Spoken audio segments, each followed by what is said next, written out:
Welcome to the Seller Roundtable e-commerce coaching and business strategies with Andy Arnott and Amy Wees. Hey everybody, welcome. This is Seller Roundtable number 49. This is your host, Andy Arnott, with my co-host, Amy Wees. And we are super excited to have Julia Ibrahim on today. She's gonna show us all her super secret ninja accounting tips, tricks, and tactics. Thank you so much for being on, Julia. Thank you for having me. So my name is Julia Ibrahim. I can start off by introducing myself. I am a certified public accountant, certified internal auditor. I'm a Quickbooks Advanced Pro Advisor and Zero certified as well. And my background is in government auditing. I've been auditing for New York State for about 9 years. And I'm currently running full service accounting and tax firm called All United Accounting and Tax. We specialize in e-commerce, and we help e-commerce businesses save money on taxes, utilizing some tax strategies. We help also to maintain compliance with federal and state government authorities. And most importantly, we'll get you accurate and financial data and projections to help your business grow and make the best management decisions on time and correctly. Awesome. And can I just throw in something here? You know, I found Julia, I'm lucky I found her because she does my accounting and she does some accounting for Andy and I too. And, you know, when I first started, I kind of went the affordable, the cheapest route I could go. Not that Julia is not affordable, but I went with a local accountant and I found that my tax returns were done completely incorrectly. None of my Amazon sales and things like that were actually properly accounted for. And so I started going through this process of talking to the people in my network saying, who do you use for accounting and what should you know, so I'm interviewing all these accountants and trying to figure things out. And Julia just did such a great job explaining everything to me. And then she also did a really great job of cleaning everything up. She not only had to redo all of my tax returns, submit letters to the IRS, all of that kind of stuff to keep me from getting audited, but she also realized that my prior year return was incorrect as well, and she corrected that. So she more than paid for herself just in the first time of utilizing her services. So that's my my glowing recommendation for Julia. Is she's been wonderful helping me kind of navigate all of this confusing accounting stuff as I start new businesses, as my business grows. You know, I'm always throwing crazy questions at her, which of course we'll get into during this podcast, but just wanted to add that in there, that she does a great job with my accounting. And I thank you so much, Julia, for cleaning things up for me. Thank you, Amy. So, all right, Julia, you ready to get grilled here?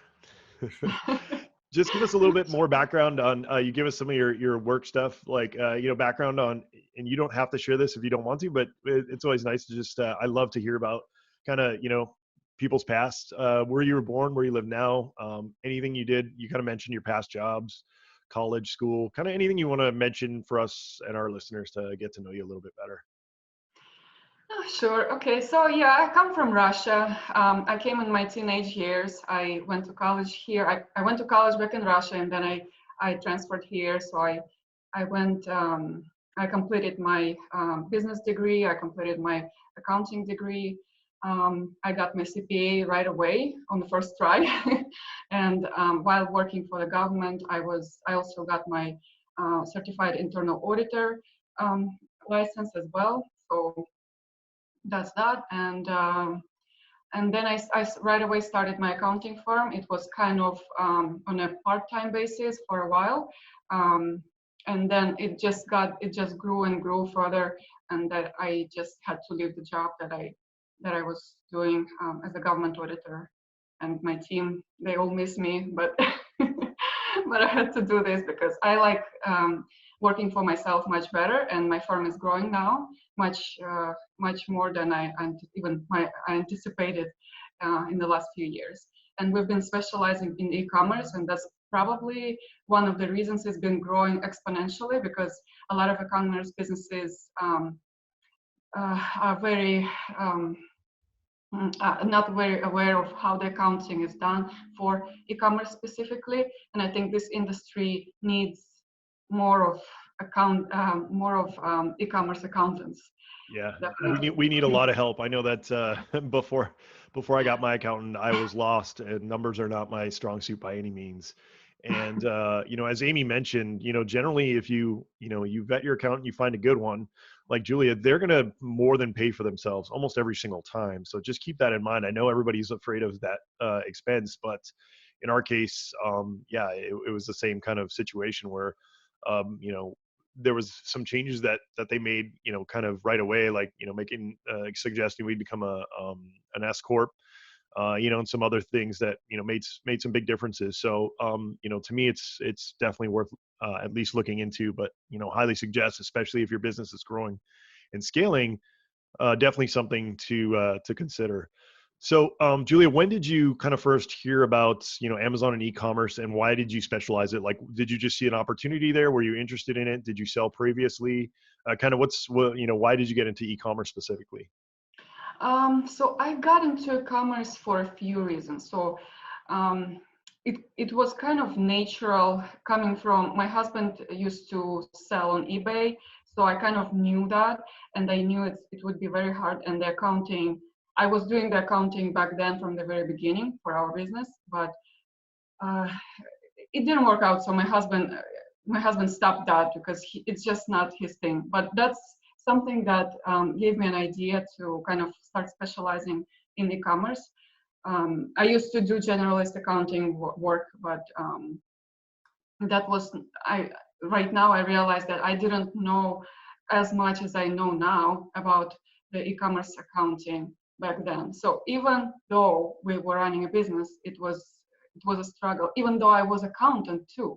And it was pretty high. So I kind of started to, research more and try to help. And I got a lot of clients who needed help, and I built up my experience in that. And now I feel like I know how to deal with the accounting for e-commerce sellers. And that's why this is my specialty right now. That's great. Yeah, I love that. The fact that a lot of times, people will build or do things where they see that there's something lacking for themselves, right? So you guys figured out that that accounting for e-commerce was difficult, and that there was an opportunity there. So that's awesome. I kind of did the same thing with my app business, my software, Amazon, all those kinds of things as well. So I love that. One other quick thing I just realized, Amy, this is another podcast where we're all former government employees of some type. Oh, yeah, it's true. Yeah, that's funny. Yes, love it. Good old government. There's nothing teaching you like how to deal with the ups and the downs than working for government. It's true. It's true. And the red tape and yeah, exactly. Exactly. And following the rules. We got to make sure we follow the rules. Yeah. So, just piggybacking on what Andy said about, making sure it's scary to hire an accountant because a lot of people don't want to deal with that expense. But I've given this advice so many times. Make sure, you guys, that even if you're at the very beginning of your business and you're not making enough money to pay an accountant or a bookkeeper yet, right?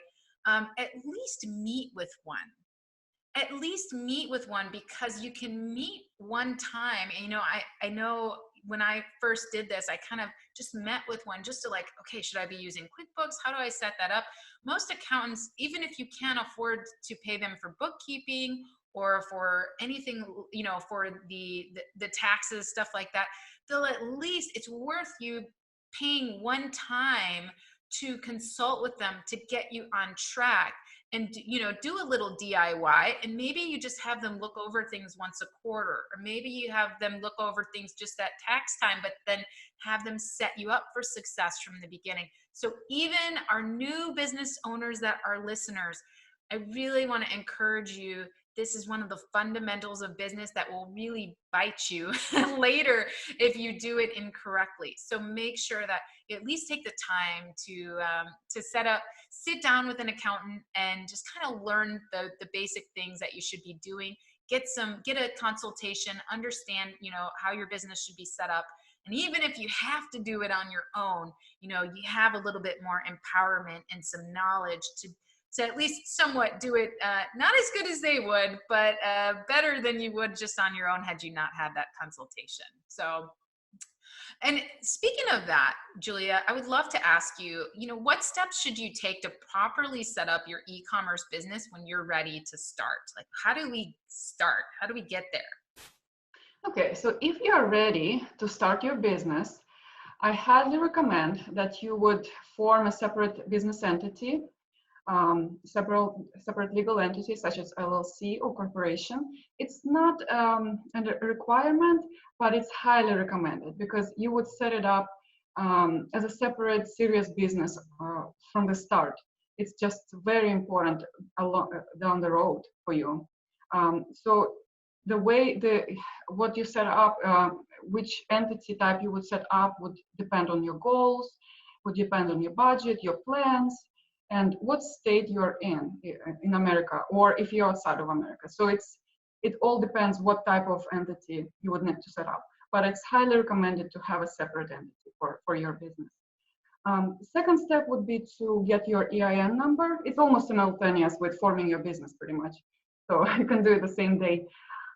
It's very important that when you get your EIN, you select the correct entity type and select the right business type, because you don't want to have it done corrected or need to be if it needs to be corrected in the future.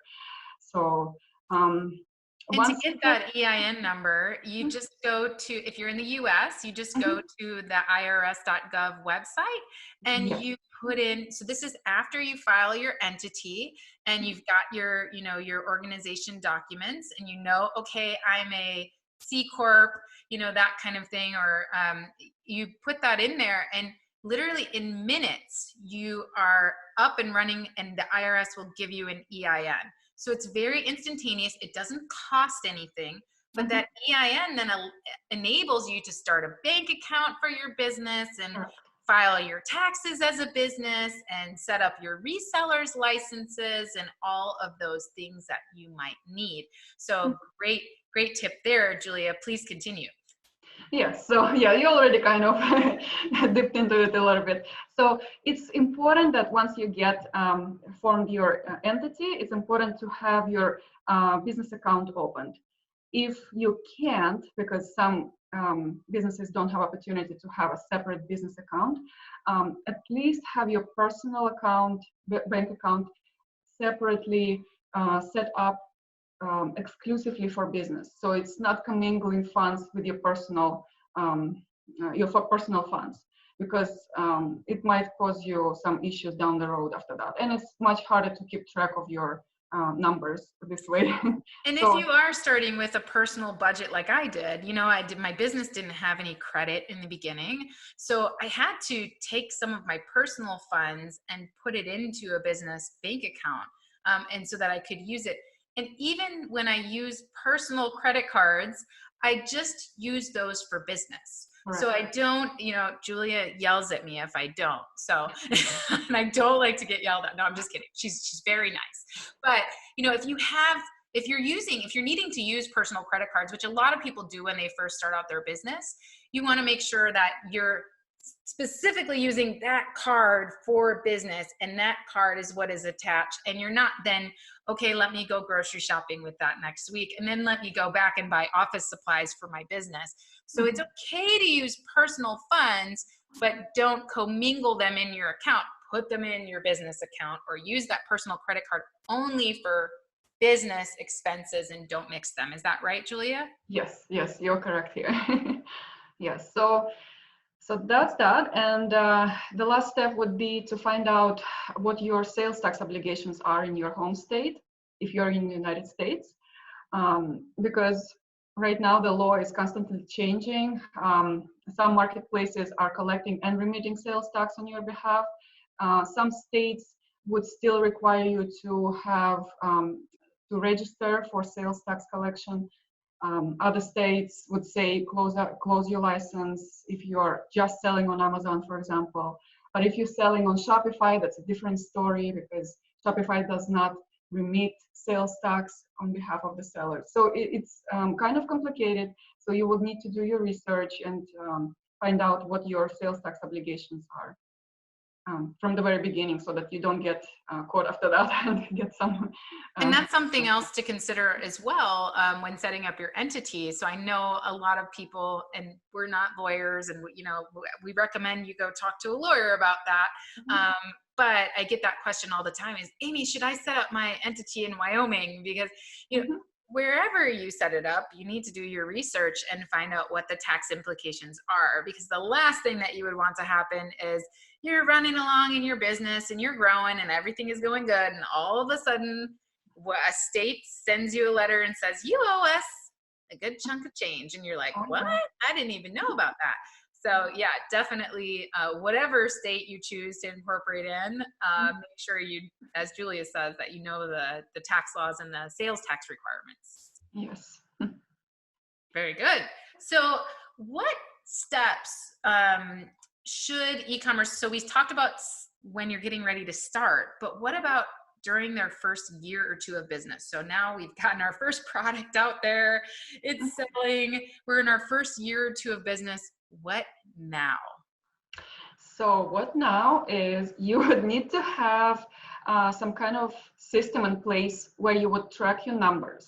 That's very important, and a lot of sellers neglect that step for some reason. They either assume that marketplace is tracking it all for you, or it's all in your head. It can't be. So you need to put a system in place. So the general idea is to track your gross sales and your business expenses. So, and then the net would be what you keep in your pocket, the net sales. And you would need to also keep track of your inventory. That's very important, because it makes a direct impact on your taxes. If you're, for example, some sellers would code all the inventory as cost of goods sold. Even if it's not sold yet, they would still code it as a cost of goods sold. So they technically reducing their income when it's really should be, that inventory should still be in the inventory and not in cost of goods sold, which is an expense. So I'm sorry to get into all this accounting detail, but I was actually watching the Prophet the other day, and he was explaining with Marcus Lemonis, and he was explaining the importance of that, because I think that's called cost-based accounting, and the IRS does not like that. And he was saying what you're doing is you're saying that that inventory is already sold, when in fact that's actually part of your asset list, or your what you could report as, hey, we haven't made this money yet, this money's tied up, and that could actually be better for your taxes in the long run. Am I tracking that correctly? Yes. So that's very important in the first 2 years of business. So, but to start, when you are just starting, even going into the first 2 years, make sure you track your receipts as well, because your bank statements and your credit cards are not enough. It's not sufficient to just have those. In case you get an audit notice or something, they would need a receipt, the actual physical receipts for the expenses to support those expenses. Yes, So, I learned this the hard way when Julia, was fixing my tax returns and everything. She said, do you have receipts for all these things? Because if the IRS audits you, that's going to be a problem. And we hadn't been tracking our receipts. We were just like, it's in QuickBooks, it's fine, right? No, it's not fine. No. So what I use now is Airtable. Airtable has a really great expenses really great expenses template, and you can put the Airtable app on your phone. And so it's very easy. When I'm on the go, I just take a picture of that receipt and it, put in the information and what the expense was for, and that enables Julia to be able to pull that receipt down and take a look at it. But for me, that's the easiest way to not have to like hang on to all this paper or lose it. As soon as I make the purchase, as soon as it happens, I take the picture with the app on my phone, and then it automatically gets uploaded to the Airtable. So that's my little trick for it. I know QuickBooks also has a way to upload receipts, but for those of you who are not as adept at QuickBooks, or you want an easier, free way to keep track of receipts, Airtable is a good option. Amy, I just showed you the other trick that I just found out too. If you guys want to do this, looks like it's not on iPhone yet, which is weird, but on Android, there's actually a scan option now on Google Drive. So you pull up your Google Drive, you hit the plus button, and it'll say scan. You can have a folder in there that says like receipts, 2020, and then you just take a picture of it, and then it automatically goes into that folder. Done. It takes like 5 seconds. I've been using that for my wife and I are doing a house flip right now. So, we have stuff that when we go to the hardware store that we are expensing for that home flip. So we've been using that. It's been working really well. I'm going to start using it for all my businesses. Yeah, that was a really good tip. Yeah, definitely. More like a lot of my clients use that same Google Drive we use to exchange documents. I think, Amy, we also kind of started off that way, but you wanted to switch to Airtable. So, and it works, it's every client is different. So it works everybody for differently for everybody. But however you do it, you need to track your receipts. You need to try to put it all in one place, not all over the place. And even some receipts, if you have them in the email, just maybe save that email, print it into PDF, and upload it to whatever system you're using, and you can safely save that receipt for yourself in the future. Because IRS doesn't come after you that same year. They would come after you 2-3 years from now. And then what you're going to do if you don't have those receipts? You're going to get allowances, and you don't want that. That's the worst thing you can that can happen. So definitely keep receipts. Mm-hmm. All right. Any other tips for the first year or two of business? I know something that you turned us on to was A2X software, which that software really helps take all of Amazon's charges and your inventory at the product sale level. And at first I was like, Julia, I don't have that many SKUs. I'm not like Andy over here with 800. I don't need to be paying another monthly amount. But then as soon as, she made a good argument for it, but as soon as I saw the level of detail and how much then we were able to translate that into, what we report to the IRS, that really, was again, a small price to pay. And it just breaks everything down, like all of your fees, the things that sometimes show up on one screen in a report on Amazon, it breaks it all down into like tiny little chunks. So then, you have your advertising and you've got every level of your product sale, your fees, all that kind of stuff, and it imports it into QuickBooks. So for those of you who haven't checked out A2X, that's another thing that we used in our first 1 to 2 years to get things on track at the recommendation of our accountant. So anything else for the first 2 years to keep people on track? I would say another recommendation would be if your business is growing fast, then definitely take a look at your business legal structure. If that's still valid, if it's still the most tax advantages for you, for your business, because maybe you started out with LLC, but down the road, maybe in a couple of years, you might want to change that and save yourself some money on taxes and get some other benefits. If that's something, if your business dramatically changed over the past 2 years. So it depends. Oh, that's a really good tip. Because you might be paying a bunch of freelancers right now through the 1099 method, and maybe you would be better off switching over to an S Corp and W-2ing yourself. I know there's a lot of really cool, I've been asking Julia, like for Amazing at Home, like, can I write off my my clothing that I wear to go do public speaking. And she's like, not as the entity that you would have to switch that to S Corp and make that an employee benefit. So there's a lot of cool things you can do as you grow with different entities. So if you're running into problems where you're not able to write off certain things that you're like, but wait, that's for my business, that's not for personal, it might be a limitation of the type of entity. So talk with your accountant about that, and make sure that you're looking at your expenses and what the benefits would be if you swapped over. Yep. Very cool. Julia, quick Yeah, question on that. Sorry, Amy.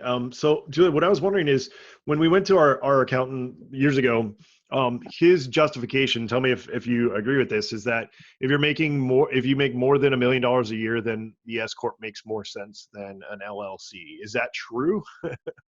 Or is that a hard and fast rule, or is that just like a starting point to like start looking at that? I get this question a lot, and I would say it all depends on your particular situation. At $1 million in net profit, S Corp would probably make sense much more than LLC, definitely, I would say.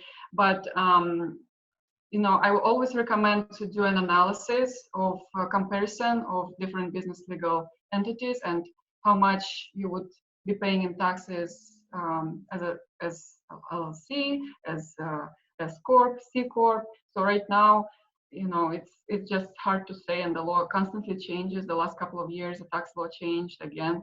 The percentages changed. So yeah, it would all depend. Looks like I'm going to have him reevaluate. See if it's still the best setup. You might want, especially at that point, you would want to reevaluate more often than less. Yeah. Okay, cool. Thanks. Yeah, I think sometimes it's more costly to have. I know I was looking into that as well. And when I ran the numbers and everything as an S Corp, I had a friend who was actually an accountant auditor run my numbers for me. And she explained like, hey, there's a lot of people that she had worked with that had switched over to the S Corp, and it was actually costing them more because they were just not ready to be there yet in their business. So it's why it's so important to have an awesome accounting professional. But yeah, I get that question a lot too. Like, what kind of entity should I form? And I always tell people, like, go talk to your lawyer and your accountant. That's what you should do. So speaking of accounting and systems and software, we talked about A2X, but are there any other systems or software tools you would recommend that people have in place for regular accounting and really keeping track of things once they grow beyond the spreadsheet? Yes. So that's what I was gonna start kind of when you are just starting. It's okay to have your numbers on spreadsheets, but you will find that that's overwhelming very quickly. You'll outgrow that if your business keeps growing, and especially for the inventory tracking, it's really hard to track on the Excel spreadsheet. So what I would recommend, once you feel overwhelmed with Excel spreadsheets, go ahead and sign up for a formal accounting system such as Quickbooks Online or Xero. Now, I'm not affiliated with any of these softwares, just letting you know. Something comes from the experience and what my clients use and what's most popular out there. So Quickbooks Online seems to be the most popular right now. It's a double entry accounting system, an official system where you would have your financial reports ready to be exported, profit and loss, your balance sheet, your statement of cash flows, and it would make sure that your transactions and your financial data is complete, rather than having yourself putting into Excel spreadsheet the transactions that you think are the transactions for your business. The QuickBooks would pull them automatically from your bank account or your credit cards, and all you would have to do is categorize it correctly, and that would take care of completeness piece. At least you are not missing anything. Sure. I know, this was a big aha moment for me because I was doing QuickBooks incorrectly on my own in the beginning. And then when you took over bookkeeping for me and we have our monthly accounting meetings, it was such an aha moment to, you're walking me through my profit and loss, and you're really helping me understand, oh, wow, that was my expenses. Oh, that's how much I spent on software. Oh, wow. Okay. That's how much revenue I made on this or that. So it was really cool to, doing it by myself. I didn't really get all of that data because I was incorrectly coding all of those things. So I had to learn that.